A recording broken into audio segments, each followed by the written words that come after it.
एकाग्रतेन सिद्ध्यति यज्ञो विपश्चितश्चन सधीनाम योगमिन्वति। प्रिय बंधुओं, पिछले दिनों सोशल मीडिया में एक घिसी-पिटी बात पुनः उभरकर सामने आई, जो कभी मध्य युग में भ्रांतिवश या स्वार्थवश कुछ विद्वानों द्वारा, दिग्विजयी आचार्य द्वारा प्रचारित की गई थी। यत्र यत्र वह्निः तत्र तत्र धूमः। जहाँ अग्नि रहेगी वहाँ धुआं भी उठता ही रहेगा। जब तक कुछ आध्यात्मिक ग्रंथों में स्त्री शूद्र नादि आताम और स्त्री शूद्र द्विजबंधु नाम त्रयी न श्रुति गोचरा इति भारतमाख्यानम मुनिना कृपया कृतम जैसे स्त्री शिक्षा विरोधी वाक्य विद्यमान रहेंगे, तब तक कोई न कोई धर्मधुरीण प्रवक्ता इन स्थलों की दुहाई देकर नारियों की वैदिक शिक्षा पर प्रश्न चिन्ह लगाता ही रहेगा। महिलाओं को वेद पढ़ने का अधिकार है या नहीं, इस विषय में किसी अन्य प्रमाण की आवश्यकता नहीं। वेदाह प्रमाण, वेद स्वयं प्रमाण है। वेदों के शताधिक मंत्र नारियों के वेदाध्ययन की पुष्टि करते हैं और सरस्वती, विश्रुति, सुमृदिका, ईदा, हव्या, चतुष्कप्रदा, ब्रह्मा, ब्रह्म संहिता आदि शास्त्रों विशेषण भी नारियों के वेदाध्ययन की खुलकर वकालत करते हैं। मान्यवर ईश्वरीय व्यवस्था में कहीं पर भी नारी पुरुष का पक्षपात दृष्टिगोचर नहीं होता। सूर्य, जल, वायु, आकाश यदि सभी के लिए है तो ज्ञान में पक्षपात कैसा?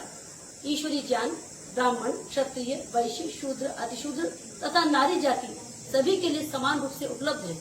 इस विषय में किसी को संदेह हो तो यजुर्वेद के यथेमां वाचम कल्याणीम आवदानी जनेभ्यः ब्रह्मराजन्याभ्याम शूद्राय चार्याय च स्वाय चारणाय च इस मंत्र के अर्थ को स्वयं वेद भाष्य खोलकर देख लें और विचार करें।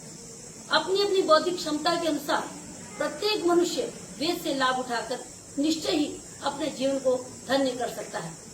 वेद पुराकल्प में महिलाओं के लिए लाभदायक थे, इसलिए उस समय उनका यज्ञोपवीत संस्कार होता था। वे वेद पढ़ती थी, सावित्री वाचन करती थी, किंतु कलयुग में हानिकारक है, यह कथन सर्वथा मिथ्या है। वेद तो ज्ञान मात्र के आकर है, ज्ञान का एकमात्र उत्स वेद ही है। फिर मनुष्य चाहे स्त्री हो या पुरुष या फिर उभयलिंगी भी क्यों न हो, ज्ञान के बिना जी ही नहीं सकता। बंधुओं, यद्यपि यह सर्वविदित तथ्य है कि बौद्धिक क्षमता में नारियां पुरुषों से कतमपि न्यून नहीं है, तथापि कतिपय आध्यात्मिक ग्रंथों में अनुबंध चतुष्टय के अंतर्गत जब अधिकारी निर्णय का प्रसंग आता है, तब महिलाओं के अनधिकार पर वेद विरुद्ध कल्पित श्रुतियां, युक्तियां या श्लोक ही प्रमाण रूप में प्रस्तुत किए जाते हैं। महर्षि यास्क अपने लिखे निरुक्त शास्त्र में विद्या के अधिकारी का निरूपण इस प्रकार करते हैं।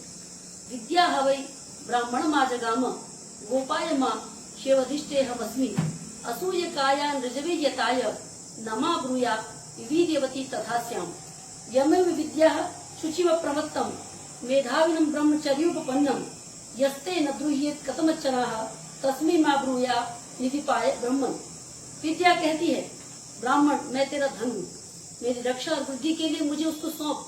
तो शिष्य भाव से आया हो, शुद्ध अंतःकरण वाला हो, असूयक न हो, कुटिल न हो, व्रतों के पालन में अप्रमादी हो, मेधावी हो, तपस्वी हो। ध्यान दीजिए, यहाँ किसी लिंग भेद की चर्चा नहीं है, बल्कि बौद्धिक स्तर तथा आंतरिक शुचिता की ही चर्चा है, जो कि सर्वथा उचित है, मान्य है। हमारे पौराणिक विद्वान भाई महिलाओं के वेद को न पढ़ने में तथा गायत्री जाप के निषेध में हेतु देते हैं कि क्योंकि इनका यज्ञोपवीत नहीं होता। मैं पूछना चाहती हूँ, वे निषेध वाक्य कहाँ हैं जिन्हें आप प्रमाण कोटि में रखते हैं? वेदों में तो कोई मंत्र नहीं जिनसे यह अभिप्राय निकलता हो कि पुरुषों को यज्ञोपवीत पहनना चाहिए, परंतु महिलाओं को नहीं। ऋग्वेद में स्पष्ट कहा गया, भीमा जाया ब्राह्मणस्य उपनीता।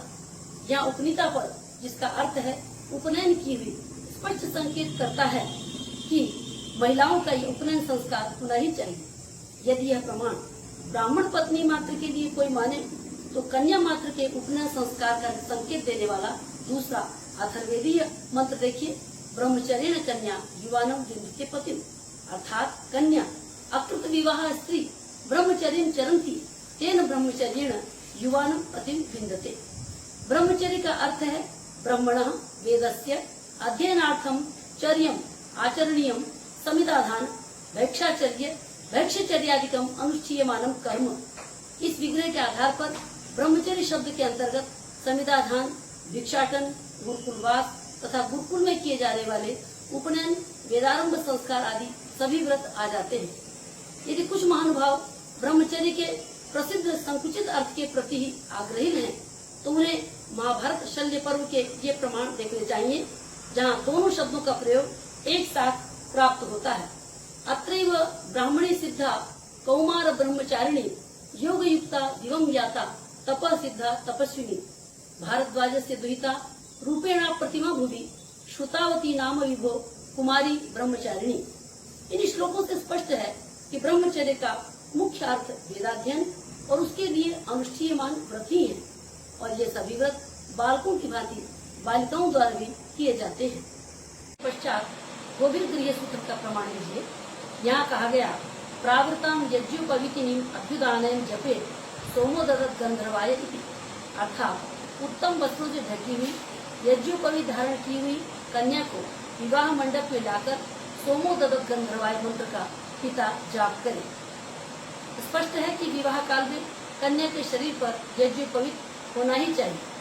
हारित स्मृति के प्रणेता आचार्य हारित तो कन्याओं के जात कर्म, उपनयन, वेदारंभ आदि संस्कार न करने वाले तथा इन संस्कारों को मंत्र रहित करने वाले सभी आचार्यों को जागरूक करते हुए कहते हैं, न शुद्ध समाह स्त्रियः न हि शूद्रजनो ब्राह्मण क्षत्रिय वैश्यः जायन्ते तस्मात् छन्दसा स्त्रियः संस्कार्याः, अर्थात स्त्रियों को शुद्ध कोटि में डालना उचित नहीं, अन्यथा शुद्ध योनि में उत्तम ब्राह्मण, क्षत्रिय और वैश्यों की उत्पत्ति संभव नहीं। इसलिए इनके सभी संस्कार मंत्र पूर्वक करने चाहिए। यह शुद्ध शब्द के विषय में इतना स्पष्ट कर दूं कि जिसको पढ़ाने लिखाने पर भी कुछ न आए उसे शूद्र कहते हैं। शूद्र के घर में जन्म लेने मात्र से कोई शूद्र नहीं होता। नारियों को शूद्रों के समान न समझा जाए, यह हारित आचार्य के कथन बिल्कुल यथार्थ है। जब तक ऋषियों की प्रसव भूमि भारत में ऐसे उदार दृष्टिकोण वाले आचार्य रहे, नारियों का वेदाध्ययन निर्बाध गति से चलता रहा।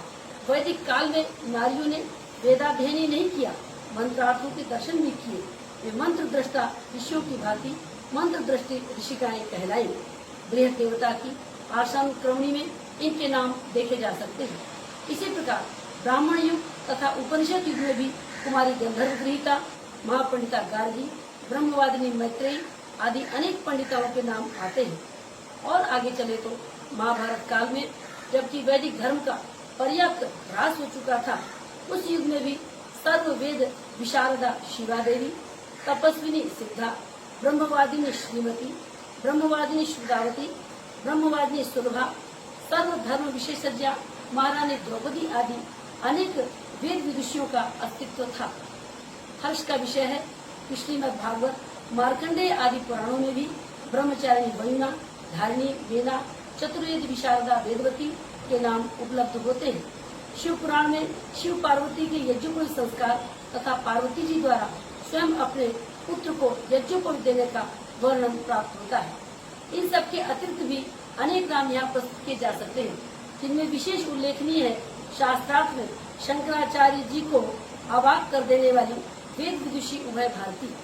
निस्संदेह इन सभी वेदज्ञाओं का उपनयन संस्कार हुआ था और इन्हें वेद पढ़ने से, गायत्री जाप करने से कोई हानि भी नहीं हुई थी।